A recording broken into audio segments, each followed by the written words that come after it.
میں نے جس وجہ سے آج آپ لوگوں کو بلایا، میں اپنا مینیفیسٹو رکھنا چاہتا ہوں۔ ہر پولیٹیکل پارٹی نے آپ کو کہا کہ ہم یکساں تعلیمی نظام دیں گے۔ میں آپ کو بتاتا ہوں یکساں تعلیمی نظام کیسے آئے گا۔ ہم یہ قانون سازی کروائیں گے کہ ہر ایم این اے، ایم پی اے، سینیٹر اور 17 اینڈ ابو گریڈ کے گزٹڈ آفیسر کے پہ لازم کیا جائے گا کہ اس کا بچہ 10ویں تک کی تعلیم سرکاری اسکول میں کسان مزدور ہاری کے بچے کے ساتھ ایک ہی بینچ پہ بیٹھ کے ادا کرے گا۔ تب جا کے دو نہیں ایک پاکستان بنے گا، تب جا کے یکساں تعلیمی نظام آئے گا، ہماری خارجہ پالیسی آزاد ہوگی۔ میں یہ بتانا چاہتا ہوں، ہم نے دنیا میں اپنا مقام مرتبہ بحال کرنا ہے تو دنیا کے تمام ممالک سے برابری کی سطح پہ مل بیٹھ کے چلنے کو تیار ہوں گے۔ اپنے پڑوسی ممالک سے ہم دوستی کے خواہاں ہیں، ہم مغربی ممالک سے دوستی کے خواہاں ہیں، ہم تمام مغربی ممالک کو اپنا بھائی بنائیں گے، لیکن باپ کسی کو نہیں بنائیں گے انشاءاللہ تعالی۔ بھائی اور باپ میں زمین آسمان کا فرق ہوتا ہے۔ خارجہ پالیسی ہماری بہت سٹریٹ فارورڈ ہوگی کہ ہم لوگ کسی انٹرنیشنل چودھری سے اجازت لے کے کسی دکان سے مال خریدنے نہیں جائیں گے۔ ہمیں ایران اور روس اگر سستا تیل، بجلی، گیس دیتا ہے یا کوئی بھی اور ملک دیتا ہے تو ہم کسی سے پرمیشن لیے بغیر اس کے ساتھ کاروبار کریں گے۔ ہم کسی کے زیر عتاب آ کے اپنے فیصلے نہیں کریں گے۔ اور اس کے بعد میں آپ کو اگزامپل دینا چاہتا ہوں، ہمارے پڑوس میں ہندوستان موجود ہے۔ اس ہندوستان میں کیا ہوتا ہے کہ وہ جب روس سے تیل کا معاہدہ کرتا ہے تو امریکہ ناگواری کا اظہار کرتا ہے۔ وہ امریکہ کا اسٹریٹجک الائے ہے، اس کے باوجود Indian foreign minister shut up call دیتا ہے امریکہ کو، اور وہ یہ کہتا ہے کہ جناب علی، میری عوام بھوکی ننگی پیاسی مر رہی ہے، میں تم سے پوچھ کے تیل نہیں خریدوں گا یا بیچوں گا۔ لہٰذا میرے بھائیوں، میں اگلی بات آپ کو بتانا چاہوں کہ پاکستان نظریاتی پارٹی نے اپنے مینیفیسٹو میں یہ واضح کر دیا ہے کہ ہم 70% ٹکٹ نوجوانوں کو دیں گے، اور ہم لوگوں نے میجورٹی ٹکٹ ابھی تک نوجوانوں کو اناؤنس کر کے یہ ثابت کیا ہے کہ جس وعدے پہ اور جس بیانیے پہ ہم آئے تھے ہم اس پہ پورا اتر رہے ہیں الحمدللہ۔ اس کے بعد ایجوکیشن سیکٹر میں دیکھیں، میں ہمیشہ جذباتی باتیں کرنے کا قائل نہیں ہوں۔ میں آپ کو آج یہ سمجھانے آیا ہوں کہ ہم کس طرح تبدیلی لائیں گے حقیقی معنوں میں۔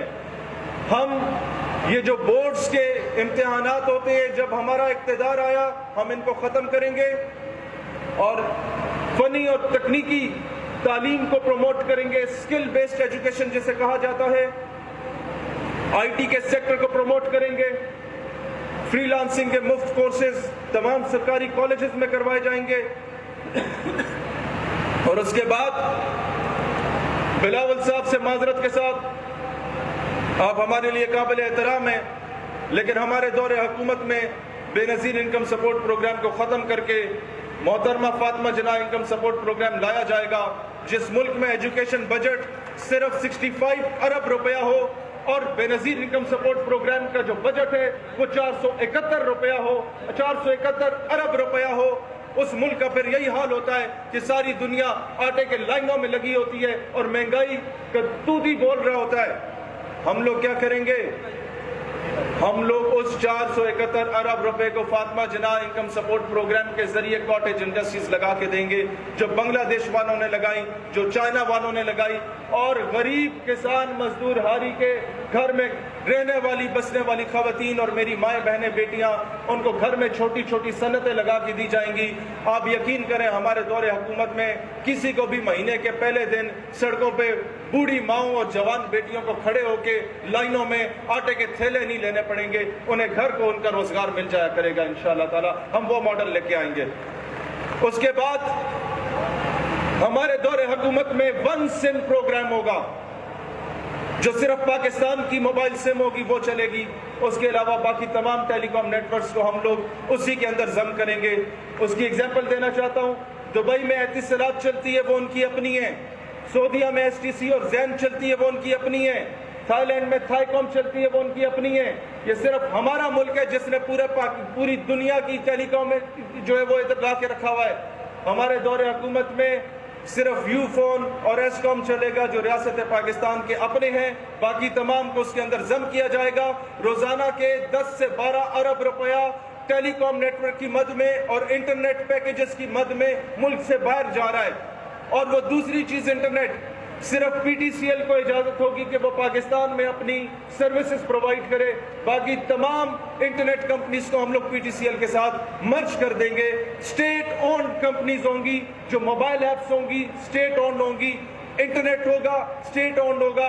روزانہ کے 12 ارب جو ملک سے باہر جا رہے ہیں ان کے بلز کی مد میں، اسے 365 سے ملٹی پلائی کرے تو خود اندازہ کرے پاکستان ایک سال میں اپنے کتنے قرضے اتار سکتا ہے۔ یہ پالیسیز مجھ سے پہلے کیوں نہیں ڈسکس کی گئی؟ باقی جماعتوں نے کیوں نہیں ڈسکس کی؟ کیونکہ وہ ان لوگوں سے کمیشن کھاتے ہیں۔ کہ مجھے گلہ ہے اپنے بھائیوں سے، مجھے گلہ ہے اپنے دوستوں سے کہ جو لیول پلینگ فیلڈ جہانگیر ترین اور مسلم لیگ نون کی ٹیم بھی پرویز خٹک صاحب کو دی گئی ہے کہ ہر 10 منٹ کے بعد ان کے جلسوں کو میڈیا کوریج سے نوازا جا رہا ہے، ہر 2 دن بعد زبردستی ان کے اندر بندے ضم کرائے جا رہے ہیں۔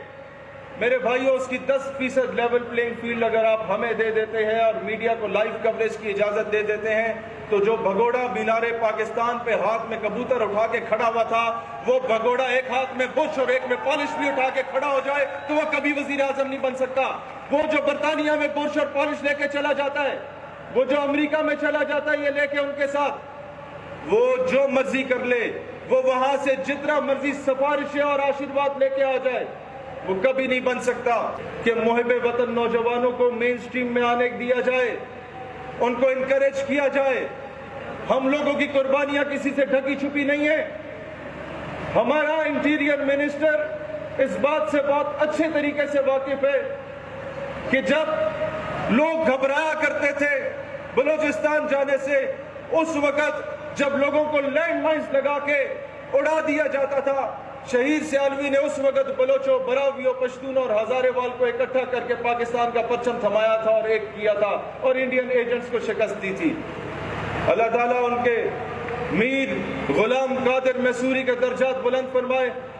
میرے بلوچ بھائی یہاں پر موجود ہیں، میر حقول ریسانی شہید، غوث بخش ریشانی شہید اور ڈیرہ بگٹی کا بھائی شہید، اور میر مظفر جمالی شہید، جن لوگوں نے ریاست پاکستان کے لیے اپنے سینوں پہ گولیاں کھائی ہیں۔ پاکستان نظریاتی پارٹی جب حکومت میں آئے گی تو ان کے نام کی یونیورسٹیز بلوچستان کو تحفے میں دے گی اور وہاں کے بچوں کو تعلیم کے زیور سے آراستہ کرے گی۔